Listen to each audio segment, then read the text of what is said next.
and holds a number of honorary degrees. In 2002, he received the Lifetime Achievement Award from the Society for Italian Historical Studies. In 2005, the corresponding award from the Renaissance Society of America, and in 2012, the same award from the American Catholic Historical Association.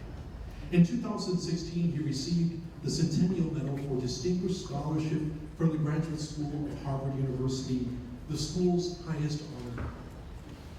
This evening, it's a special delight for us to present the George E. Ganss of the Society of Jesus Award to John. This event represents a re-encounter of these two important Jesuit historians. In October of 1972, John and George participated in a roundtable symposium for studies in the spirituality of Jesuits. The focus of their effort was to ponder continuity and change within the reforms that were occurring both in the Catholic Church and in the Society of Jesus. At the time, John was Associate Professor of History at the University of Detroit, as well as Rector of the Jesuit community. In his spare time, he attended this symposium and then contributed writing what became an important studies article on change and continuity in Jesuit history. In that volume, George Ganss reminded readers that God guided Ignatius of Loyola to a worldview stimulating a dynamic apostolic spirituality, which he inspirationally communicated to his 9 companions. We are hopefully in position to proceed in modern times toward providing both for proper continuity and for fitting changes or updating.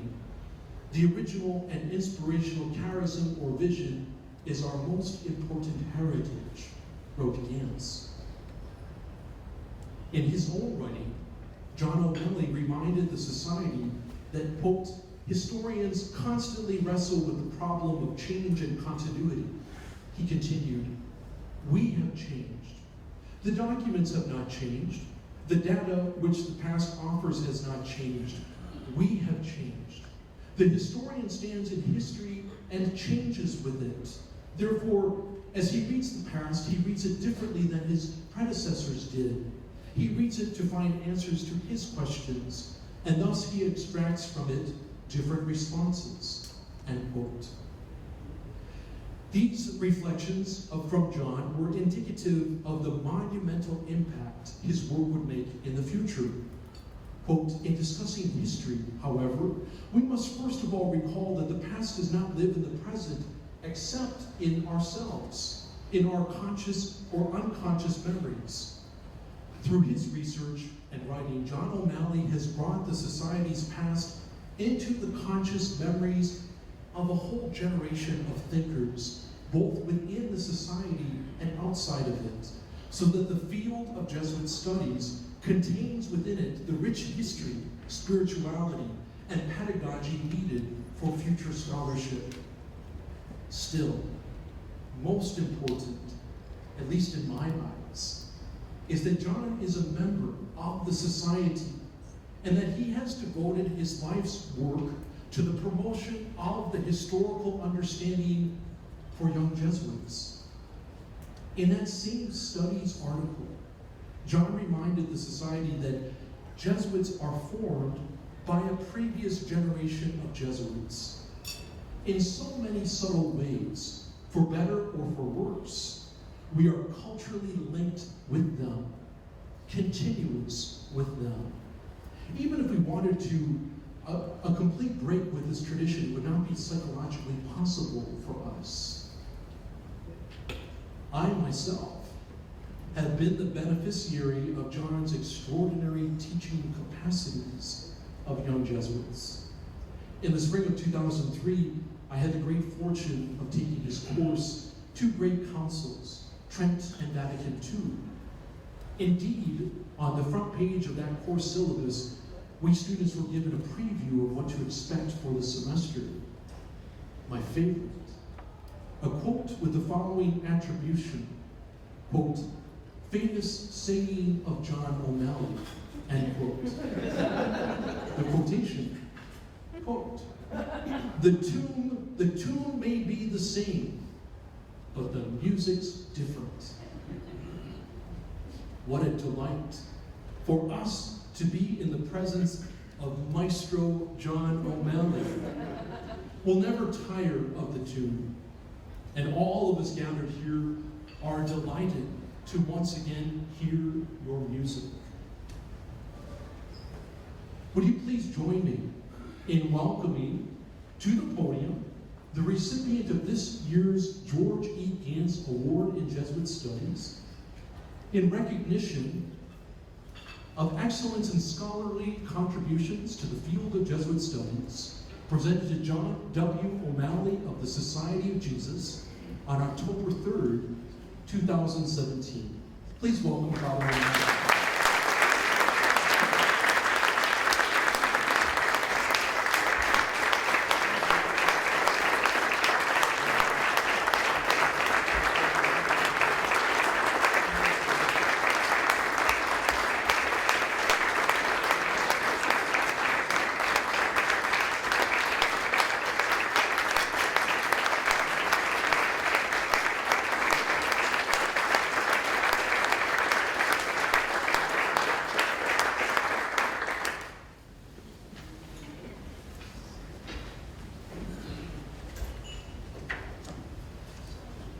Thank you very much, Casey, and thank you all for coming.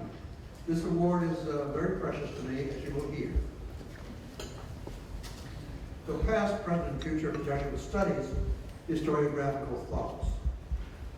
I cannot tell you how honored I am to receive the Ganss Award. I have received other marks of recognition, but none of them is as meaningful to me as this one for both professional and personal reasons. The award brings together institutions and persons that have touched my life in a variety of ways, none more important than how they converge here at Boston College at this moment. I will therefore enter the subject of my lecture autobiographically. The name George Ganss is professionally important and personally dear to me. In 1954, he published his St. Ignatius idea of a Jesuit university, in which he outlined the discrepancy he saw between the original sources and the reality he experienced in the present.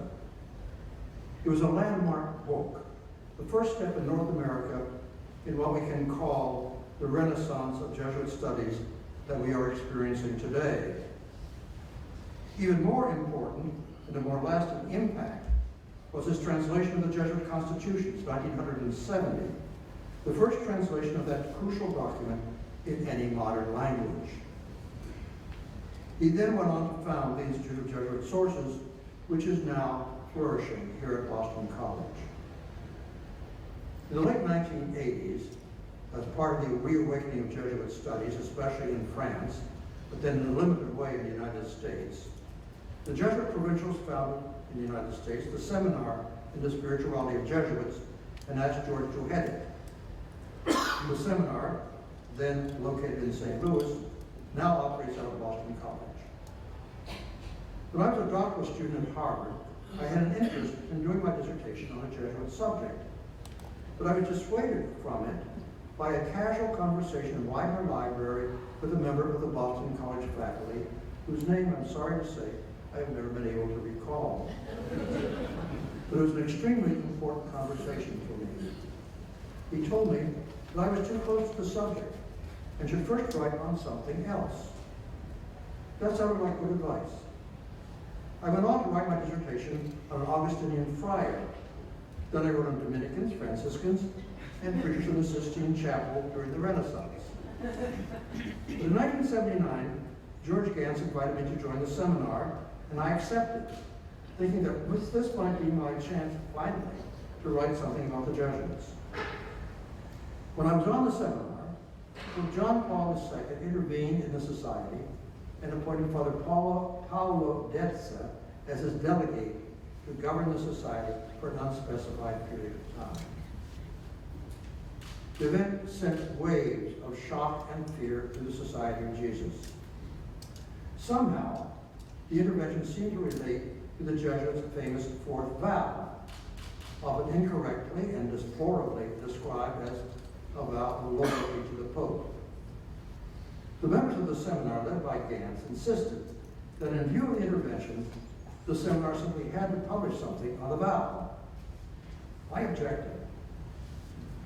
The subject was too obscure, too little researched, and too complicated for us to address.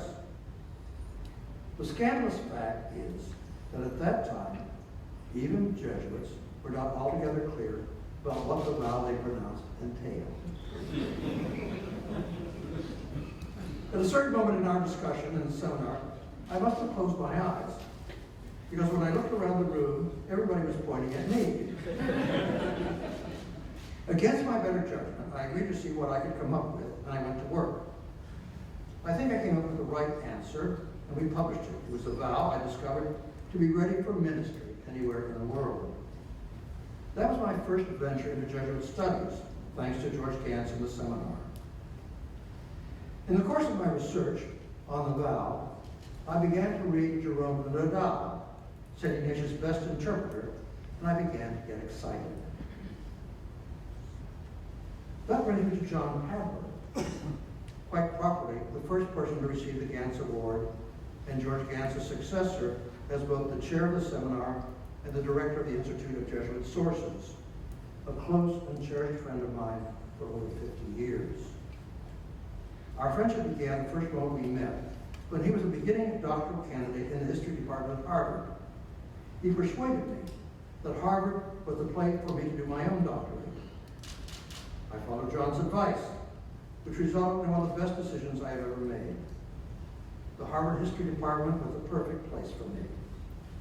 My friendship with John deepened when I joined him the next year in the doctoral program at Harvard. In 1979, John became president of the Weston School of Theology in Cambridge, Massachusetts, which is now at Boston College under its new name for the School of Theology and Ministry. As soon as John became president at Weston, he went to work on me to join the faculty. I resisted, but after about 2 years, I finally agreed to give it a try. It was another of the best decisions I've ever made. Without it, the first Jesuits would never have been written. Or if it had been written, it would have been a different and poorer book. John Padler is responsible for those two crucial decisions. The years 1990 and 1991 marked the 450th anniversary of the founding of the Society of Jesus, and in 1540, and the birth of St. Ignatius in 1491. I wanted to write something to honor the occasion, and still enthusiastic about Nadal, well, I founded Nadal, I decided to write a book about him for the occasion. But I soon saw that that was not what was needed. In history textbooks, in the writings of distinguished historians, the Jesuits are still described as founded to fight the Reformation and reform the Catholic Church. I wanted to write a book to counter such myths and misunderstandings, and I went to work on what turned out to be the first Jesuits. By then, I had written a fair amount on the ministry of preaching in the Renaissance, which sensitized me to teaching at a school of ministry. Which is what Weston was and what the School of Theology and Ministry at Boston College is today. The experience of Weston further sensitized me to what I was finding in the sources about the centrality of ministry in the early Jesuits. The first half of the first Jesuits is about ministry. The book culminates in the chapter on schooling, which within a few years of the founding of the Society became not only the Society's most important ministry, but also the ministry that transformed the Society of Jesus itself. It made proficiency in secular subjects a hallmark of the order. It thereby imbued the mission of the Society with civic and cultural dimensions that enhanced it. And they enhanced the mission's more traditional spiritual, ecclesiastical, and social dimensions. I think we can therefore even speak of civic and cultural dimensions to Jesuit spirituality. In those regards, the Jesuits were worldly, as their enemies so astutely perceived, but without understanding the spiritual vision that sublimated the worldliness. In any case, the schools imbued the society with a remarkably distinctive identity, strikingly different from that of any other religious order up to that time. Had it not been for the schools, the Society of Jesus would in time have been very distinguishable from the medieval mendicants. Harvard University Press was located just a few blocks from Weston. Dr. Lindsay Waters, one of the editors at the press, had contacted me about a book Harvard was considering translating. In the course of one of our conversations, I asked him if he might be interested in publishing my book on the Jesuits, and he gave me an enthusiastic response. I was already determined not to publish with the religious press because I wanted the book to be read by the secular public, and thus help break Jesuit studies out of the Jesuit and Catholic ghetto in which they still largely languished. And thus, the first Jesuits appeared in 1993. Meanwhile, John Padroy, now director of the Institute of Jesuit Sources in St. Louis, continued to publish translations of important works on Jesuit history. Of special importance were John's translations and editions of the Jesuits' general congregations from the first up to the penultimate, everyone except the very last. At least in the United States, therefore, Jesuit studies were heating up. After the publication of the first Jesuits, I began to receive letters, especially from younger scholars, many of them still graduate students, asking me about aspects of Jesuit history. It occurred to me that they had no way of networking with one another, and that many of them had never met a Jesuit. Would it not be a good idea to bring them together for a weekend so that they might meet and share ideas? This seemed like a good idea. I realized, however, that some were starving graduate students, and others were just beginning their professional careers. The meeting would have to be funded, but a modest sum would do. With that, I proposed the idea to Father Michael Buckley of the Boston College Theology Department. I approached Michael because he was also director of the Jesuit Institute of Boston College, which I knew had funds that might be used for such a project. I made my proposal to begin, underscoring how modest in scope and how small the amount that would be needed. Michael sat back, looked at me, and then exclaimed, "Oh, John, for heaven's sake, think big."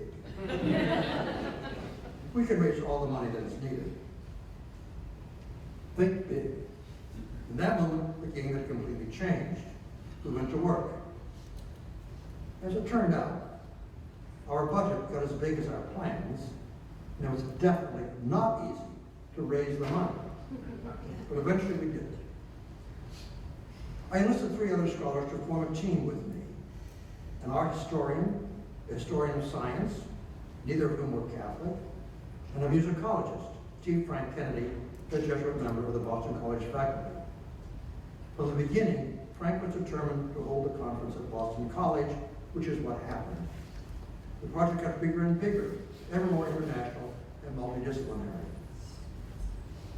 In 1987, in anticipation of the great anniversaries of 1990 and 1991, I had thought of trying to organize a conference to observe them, but I could not think of a sufficient number of qualified scholars to do so.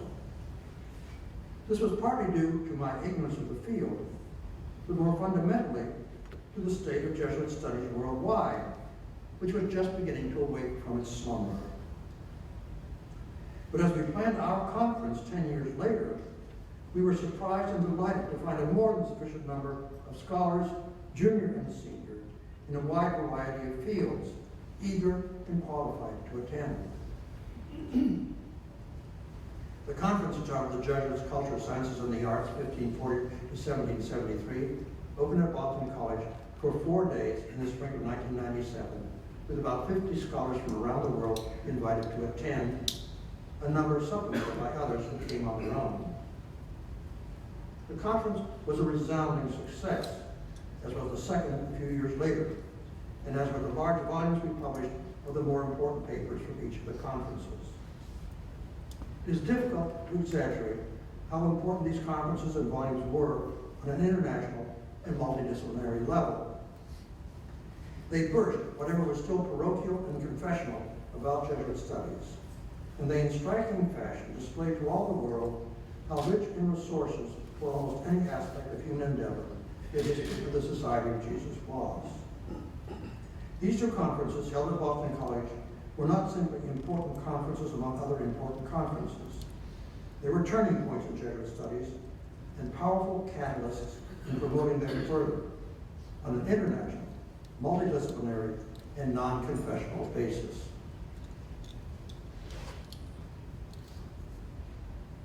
Now we need to step back from the story of what happened with Jesuit studies during that final decade of the 20th century.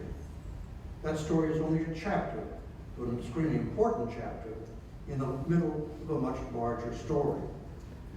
Let me now try to place that chapter in its large context. The leading figures of the first generation of Jesuits were all university trained, and they knew the importance of good record keeping and of the impact of past decisions on present reality. In the very first decade of the order, therefore, the Jesuits showed a sophisticated concern for keeping full and orderly archives. They at the same time showed a lively interest in the history of the order and the cultivation of it that persisted through the centuries. In the introduction to the volume of studies from our first conference at Boston College, I gave an account and an analysis of how that tradition developed up to the time of the conference. This afternoon, I will simply point out a few of the more salient features of that tradition. During the Renaissance, humanists emphasized basing history on original sources and took the first steps in elaborating principles of textual criticism. They at the same time believed, with their literary heroes in Greek and Roman antiquity, that history was philosophy teaching by example. That is, history was the rhetorical side of moral philosophy because it presented examples of virtuous behavior to be imitated and of corrupt behavior to be shunned. Jesuit historians, like their secular counterparts in the Renaissance, adopted both the critical and the moralizing aspects of Renaissance historiography. The result was histories that were, on the one hand, factually correct, but on the other, a form of social hagiography. Historiography changed radically in the 19th century with the development of what came to be called scientific history. No longer practicing a branch of moral philosophy, historians now strove to present, warts and all, simply what really happened. In the often quoted words of Leopold von Ranke, wie es eigentlich gewesen. The change promoted a new enthusiasm for the production of critical editions of important texts, which culminated with the Weimar edition of the works of Martin Luther, undertaken by German Lutheran scholars in 1883, the 400th anniversary of Luther's birth. The Jesuits did not want to be outdone by the Lutherans. A small group of Spanish Jesuits in Madrid, well-trained in newly honed methods of critical editing, set about publishing a critical edition of the full correspondence of St. Ignatius and some related documents. The first volume rolled off the press in 1894. This was the modest beginning of the Monumenta Historica Societatis Jesu, a magnificent series of critical editions of documents from the early history of the Society that now numbers over 150 volumes. It is difficult once again to exaggerate the importance of having such documents so readily available to the researcher. They made for an incalculably more thorough, searching, and balanced history. Another turning point had been reached. The actual writing of the history of the Society continued to be done almost exclusively the task of Jesuits themselves. Despite the merits of much of what Jesuit historians produced, they found it difficult altogether to shake the apologetic and hagiographic tradition of historical writing. Moreover, they tended to know the history of the Society of Jesus and that history alone, which imbued their writing with a stale, in-house quality that lacked a sophisticated sense of how the Jesuits fit in the cultures in which they found themselves. Their histories were heavy on information, light on analysis. Other scholars simply were not interested in Jesuit history. The history of the Jesuits was, after all, an aspect of the dull and retrograde Counter-Reformation. Why bother with it? The Second Vatican Council helped Jesuits break out of their traditional framework by projecting a more expansive view of the Church, which suggested a more expansive view of the traditions of the Society of Jesus. Meanwhile, a few historians who were not Jesuits and not Catholics began to discover that Jesuit history was not as dull as they had thought, and they began to produce solid studies on it. This was the state of affairs at the time I wrote the first Jesuits. Where are we now? 12 years ago, in 2005, I published in American Magazine an article entitled Jesuit History, a Hot New Topic. If I were to write that article today, I would entitle it Jesuit Studies, the hottest game in town. To change metaphors, we are riding the crest of a tidal wave. Books and articles about the Jesuits are pouring off the presses almost around the world at a pace that is almost impossible to keep up with.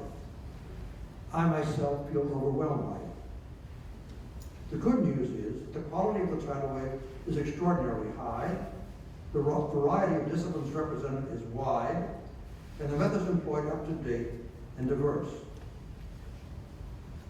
Whereas 50 years ago, 95% of historical scholarship on the society was done by Jesuits, today the figures are reversed. 95% or more is being done by scholars who are not Jesuits, most of whom are not Catholics. The imbalance is bad for the Society of Jesus, and is not good for the discipline. The society loses touch with its clear traditions. The discipline suffers from losing the insight provided by insider historians. Nonetheless, we need to exult and rejoice at the lively, sophisticated, and extraordinarily copious condition of Jesuit studies today. What about the future? How long will the tidal wave maintain its momentum? Every scholar knows that there is a time and tide in scholarship. The topic is hot for a decade and then fades almost into oblivion. In the 1980s, my hero, Erasmus, was a hot topic, but the heat soon cooled. Others have suffered the same fate, but not all. The American Civil War continues to fascinate both scholars and the general public. What about the Jesuits? Well, who is to say? Certainly not I. I can, however, point out 4 features of Jesuit studies that suggested my continuity of interest for a long time to come. First, its great chronological span, now close to 500 years. That means there's a lot to look at. Second, its geographical span, virtually every country and every culture in the world at one time or another. Third, its disciplinary expanse. You name it, Jesuits were somehow involved in it. Theology, philosophy, education, and practice of piety, of course, but also cartography, astronomy, hydraulic engineering, physics, anthropology, emblem composition, lexicography, silversmithing, architecture, fortifications, designing and executing week-long civic spectacles, hotel management, painting, enculturation, city planning, archivistica, the history and theory of dance, poetry, theatrical entrepreneurship, hospice management, music, accounting, organization theory and practice, designing and executing formal gardens, The list goes on and on. The last reason, but certainly not least, the overflowing abundance and the high quality of the sources that survive. The Jesuits were compulsive and intelligent record keepers. They also were obliged to write frequent and frank letters describing the situations in which they found themselves and to give a frank and honest account of both successes and failures. In terms of sheer quantity, the records they left behind could fill warehouses. Although the central archives are in Rome, other large and important deposits of documents can be found in archives and attics almost around the world. In any case, there are certainly interesting topics still begging to be explored. I think, for instance, of Jesuit pharmacies. Found in many towns and cities of Catholic countries, whose specialties were natural remedies such as quinine sent from the Jesuit missions.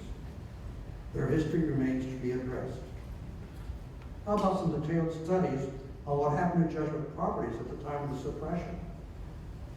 Although we are finally getting helpful studies of the suppression itself, we still lack an analysis of how Father General Lorenzo Ricci dealt with the series of crises that culminated in the suppression, and how leading Jesuits evaluated his passivity in the face of the threat. We know a lot about Jesuit missionaries to Latin America, to Japan and China, but much less about India and even less about Africa. Aside from the slender volume by Louis Châtelier, published several decades ago, we do not have any studies of the Jesuits' Marian congregations, those associations of laypersons, sodalities, who in some ways acted as the Jesuits' equivalent of a third order. The Marian congregations were an extremely important instrument in Jesuit ministry. They were also highly influential civic and cultural institutions that undertook a variety of functions. The congregation attached to the Jesuit Church of San Fedele in Milan, for instance, sponsored the premiere of Vivaldi's last oratorio. As far as I know, we do not have a single study of a Jesuit novitiate at any time in the Society's history. Nor do we have a history of such an important house of study for Jesuits in training that was Woodstock College in Maryland. The story of its founding, the role of European expatriates on its faculty, its transfer to New York City, and the trauma of its closure is well worth telling for the light it throws on American culture, civic and religious. The mention of Woodstock raised a truly big issue. Up to this time, the best scholarship has focused on the so-called Old Society, that is, the society before the suppression in 1773 and its restoration in 1814. No doubt, in many ways, the older history is more polychrome and culturally rich, but recent studies have shown how interesting and enlightening the history of the new society can be. I think especially of the splendid work of the California Jesuit Gerald McKevitt on Italian missionaries to the Pacific Northwest, and of the new volume, brilliantly conceived and edited by the Midwest Jesuit Stephen Slesser, Crossings and Dwellings, about the Jesuits in the American Midwest. But the list of subjects begging for research could go on forever. Let me therefore change focus and suggest two approaches to Jesuit history that have yet to be pursued, or pursued with any consistency. The first is an interdisciplinary approach. Today, Jesuit studies is spectacularly multidisciplinary, but rare or even non-existent are studies in which scholars from several disciplines try to integrate their findings on a given subject among themselves, thus providing an integral picture of the subject. Next April, Fairfield University is sponsoring an exhibition of art objects from the Church of the Jesuit in Rome. The catalog for the exhibition promises to be such an interdisciplinary study, even though art history is quite understandably the dominant discipline represented. The second is a diachronic approach. Last year I published a little book entitled The Jesuits and the Popes. It is a sketch of the relationship between the Jesuits and the Pope from Ignatius to the present. the first time such a diachronic study has ever been done on what seems to be an obvious, interesting, and crucially important topic.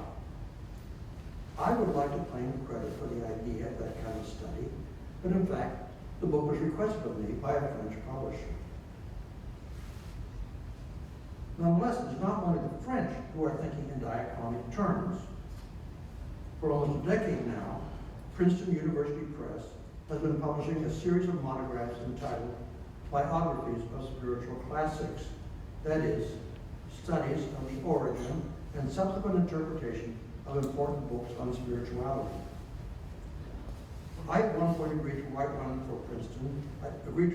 for Princeton such a biography of the spiritual exercises, but then begged off because of other commitments. It is a plum waiting to be plucked. Even in my lifetime, the spiritual exercises has undergone significant shifts in interpretation and practice. Would it not be enlightening, for instance, to have a study of how much attention was paid to the rules for thinking with the church at any given time and place? The first directories of the exercises suggest that at least for the first 50 years after the publication of the exercises in 1548, very little attention was paid to them. On an even larger scale, how about a diachronic study of the interpretations of St. Ignatius?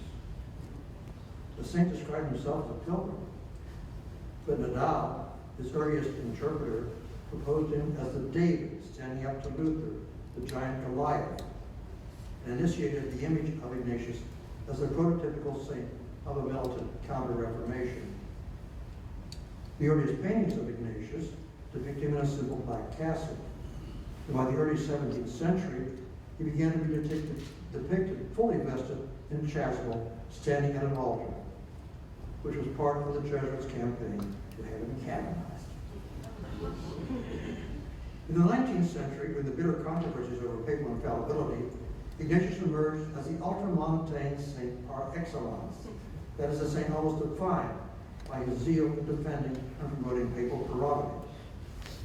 In the past 30 years, he has emerged as the author of Ignatian spirituality.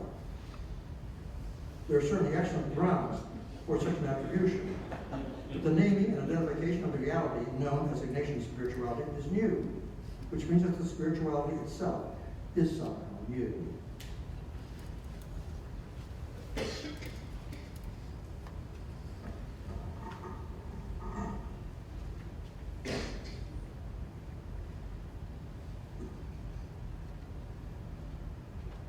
That concludes my all too swift and cursory romp through the past, present, and future of Jesuit studies. So what? Here is the so what. At the moment, Jesuit studies is indeed the hottest game in town. The Institute for Advanced Jesuit Studies has helped make it so. The future of Jesuit studies looks bright and exciting, and the Institute is poised to play the single most important part in it. I'm not exaggerating when I say the Institute, with the publication of the Journal of Jesuit Studies, with its publication of monographs in its new series entitled Jesuit Studies, Modernity Through the Prism of Jesuit History, both of which were founded by Robert Merritt and continue to be so ably and energetically edited by him, with its continuation of the Institute of Jesuit Sources, and with its many other undertakings, has made Boston College by far the most important center of Jesuit studies in the world. There is nothing like it anywhere else. And I have not even mentioned the excellent collection of Jesuit texts in the Burns Library at Boston College. I congratulate Casey Gomer and the Institute staff. I congratulate and thank Father Bill Leahy for the support he has shown the Institute from the time of its inception. And I once again express my deepest gratitude for the honor bestowed upon me this afternoon. As I have explained, the Ganss Award is precious to me and brings back the sweetest memories. Thank you.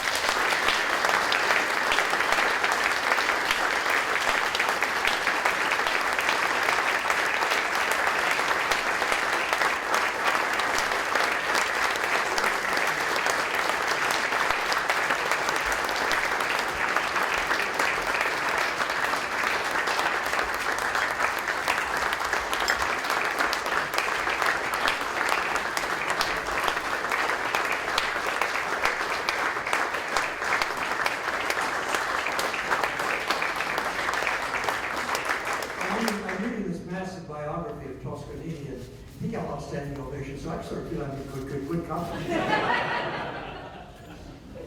John has agreed to take some questions, and if you are interested in offering a question, why don't you raise your hand and I'll come to you with the microphone.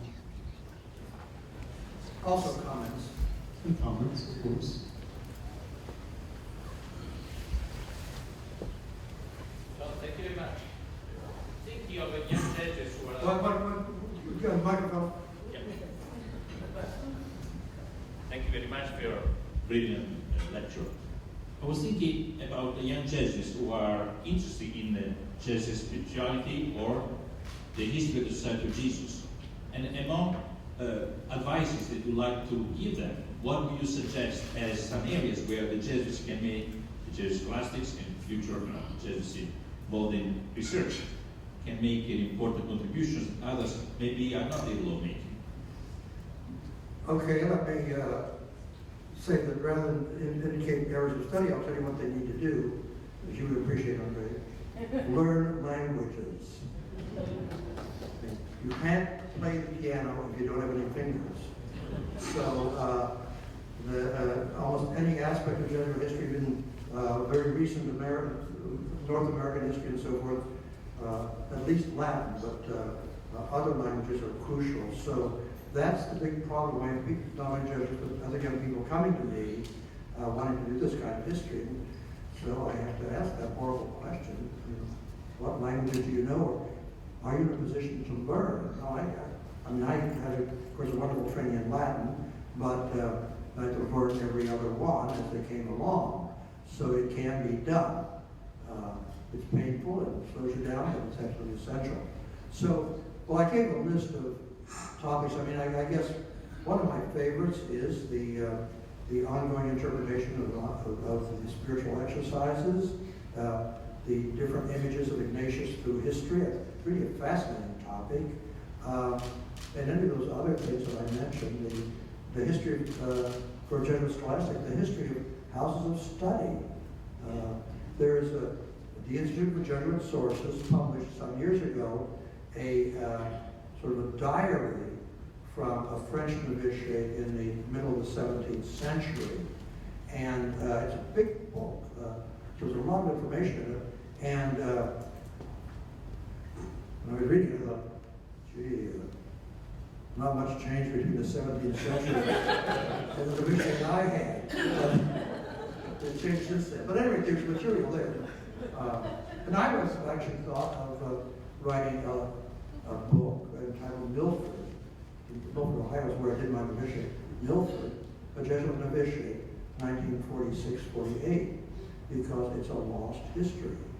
And it's extremely enlightening. I mean, so what is history? I mean, history is a story of how we got to be the way we are. And that's why it's so important. It's how we understand, how we come to understand ourselves. And that's why for the Jesuits and then for Western culture, the Jesuits are important. Well, the Jesuits, obvious, but I mean for Western culture, they're important players. They're part of bigger cultural history, but it's good to focus on one aspect, and they're a good aspect to focus on. So I've gone on and on, trying to answer your question, shooting around it. Yeah. John, could you give us a preview of Vatican One, and could you tell us whether or not it matters that it was written by a Jesuit? Well, I have to say that this is a book I swore I would never write, so of course I wrote it. I have to wince about the Society of Jesus in Vatican Council I because the Jesuits at the Civiltà Cattolica were rabid and almost fanatic advocates of papal infallibility. And reading about them now is, when you understand everything that was going on in Italy at the time, you understand how they got to that position. But I think it's good the book's being written by a Jesuit because, okay, even Jesuits could tell the truth about their brothers sometimes. But anyway, so that book will be published in March by Harvard University Press. It's a bargain. And I must say, I got fascinated by it and was, couldn't wait to get to my office the next morning to read more about the skull memory. Something to follow up to that question, John. Were the pre- and post-suppression Society of Jesus the same institution? Any other questions? Continuity and discontinuity, we keep coming back to that. The poor Jesuits of the Restoration, the living tradition had been broken. And so all they had was a relatively small number of documents, namely the decrees of general congregations. They had the constitutions, but matter of fact, nobody paid much attention to those. They had the spiritual exercises. They had the rules, different rules for the scholastics and things like this. They had a few important letters. So they built on what they had and didn't do too bad a job. But it's not simply that the situation of the Jesuits, the society had changed so much. It was a completely different game. For instance, we think about Jesuits and their involvement with art and art patronage in the old society. Well, that was because they had these wonderful patrons, especially the aristocracy, the nobility, and so forth, who had the money and the interest and the cultural background to want to sponsor such things, and want to produce beautiful things. But in the 19th century, that was wiped out, especially the hierarchy. It was a whole different hierarchy. It was a much more pedestrian hierarchy. Maybe that's good or bad, but it was not the same high aristocracy as before. So, yes, continuous and discontinuous. I guess maybe I'm most impressed by how they got the basics right. They didn't do so good on the non-basics, but they sort of got the basics right. You've written so much about what the Jesuits are and have been. I wondered if you've ever considered writing about what people think the Jesuits are. And what I'm thinking is that, the Jesuits have been in the popular imagination, almost since they've existed. You've got most recently Shizako Endo's Silence and Scorsese. Before that, you had Maria Doria Russell's The Sparrow about Jesuits and intergalactic travel. Well, and there's something about border crossing there, about an ability to remain true to yourself and at the same time cross a border there, in both of those. I just wondered if you have any reflections on how the Jesuits have been perceived and misperceived throughout history that might complement your own deep studies into what the Jesuits have actually been.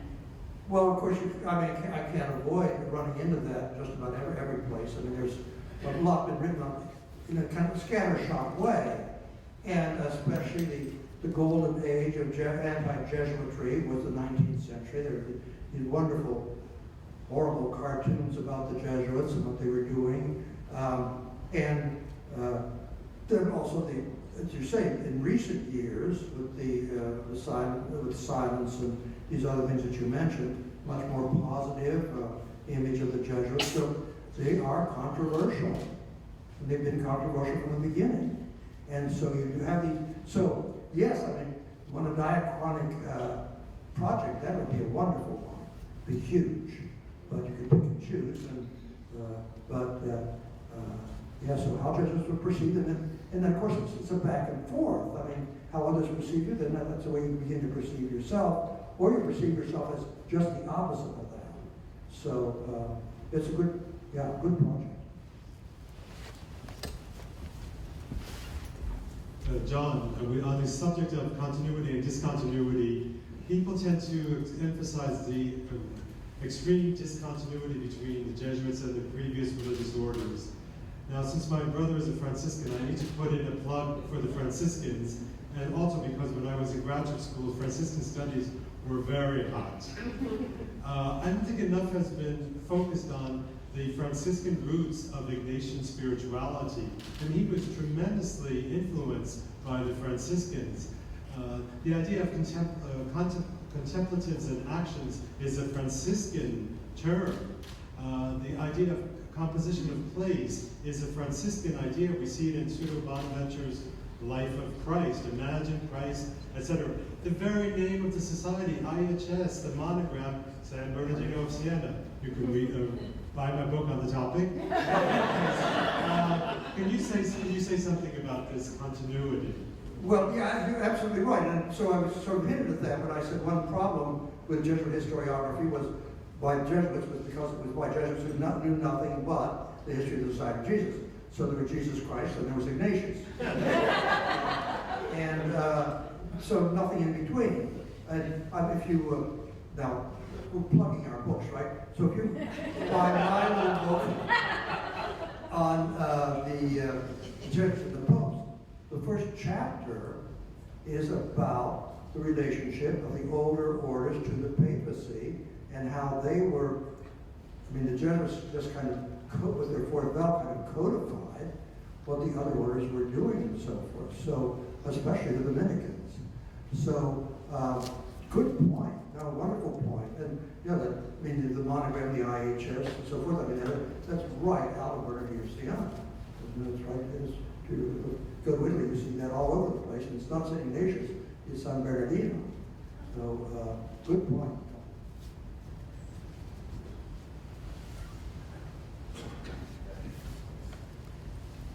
Do you take questions about Pope Francis? Prince.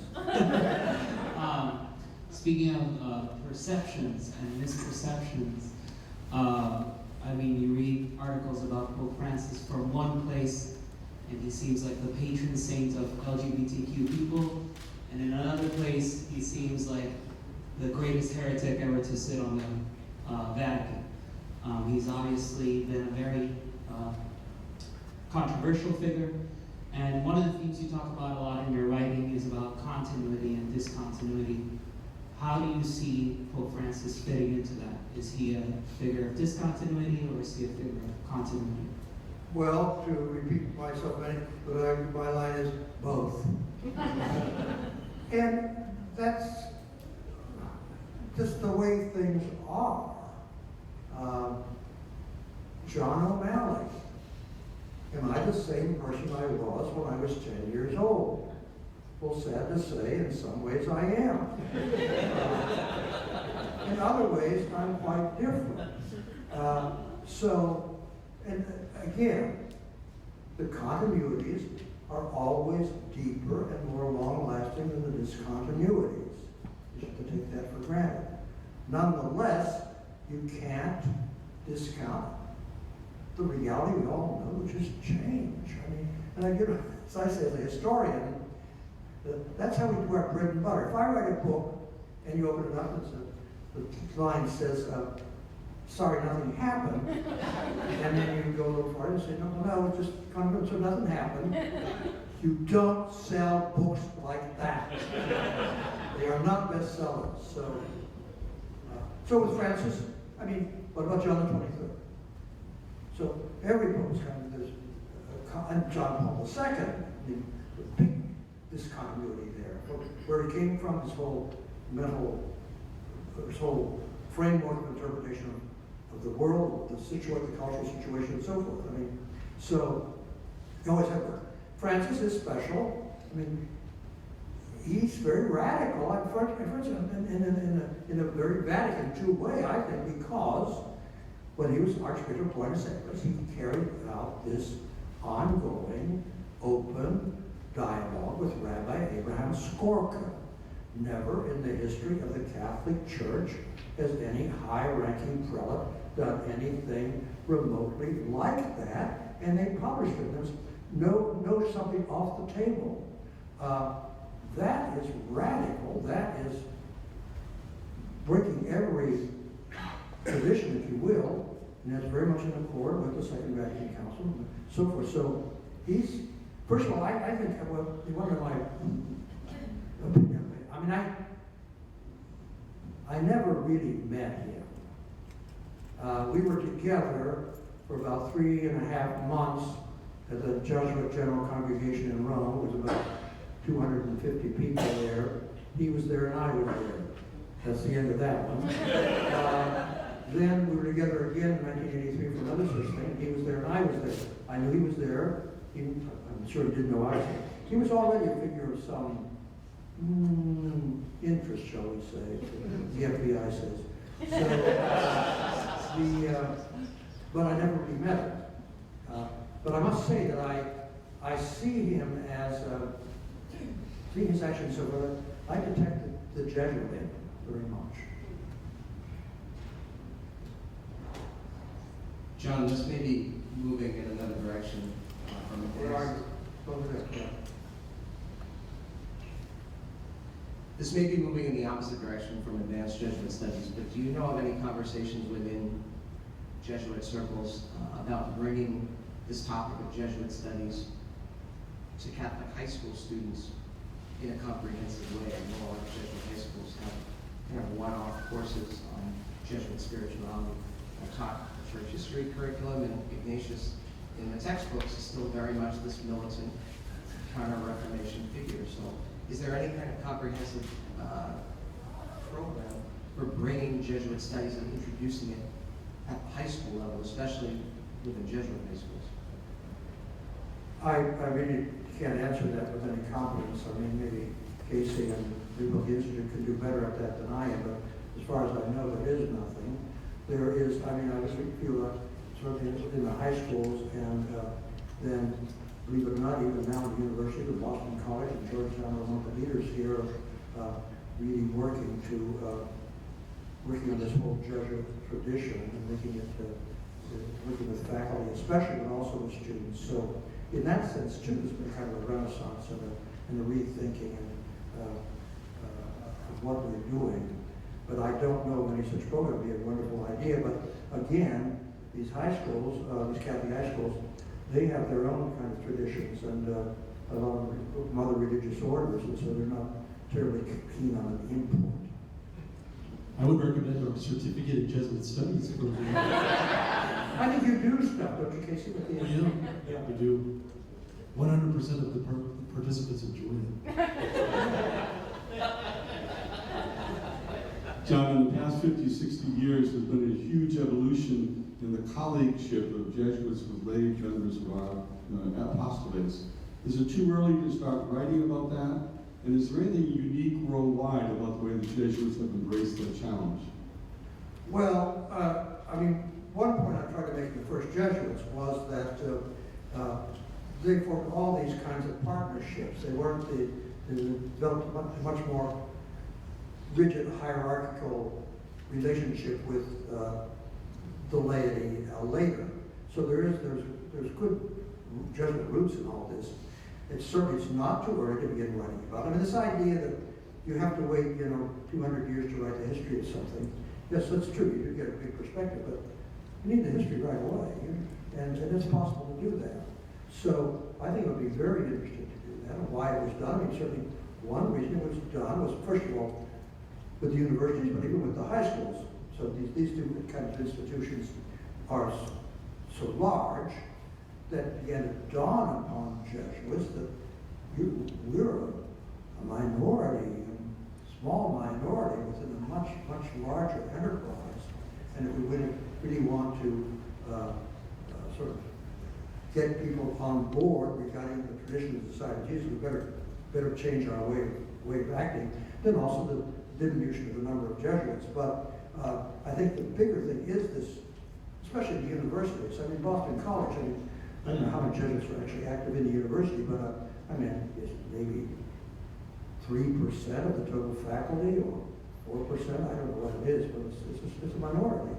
So that's certainly, and then the empowerment of the laity. I mean, of course, we talk about the empowerment of the laity. In the olden times, the laity was very empowered. I mean, I think of, really olden times, the first 8 ecumenical councils were convoked by the emperor, or in one instance, by the empress. Everybody thought they were just fine. And at Trent, the two good rulers, but how else are they to do it? Had an extremely important place. Vatican One is the first time that the laity was not represented at the council. And this was partly because it was the major reason was the changed political situation. As so they discussed it. Well, will we invite the Catholic princes?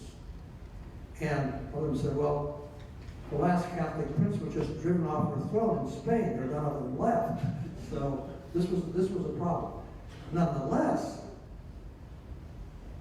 before the council, setting up the council, it was the laity who did the work, especially through the press. There's another interesting chapter in this wonderful book being published in March called the Vatican One.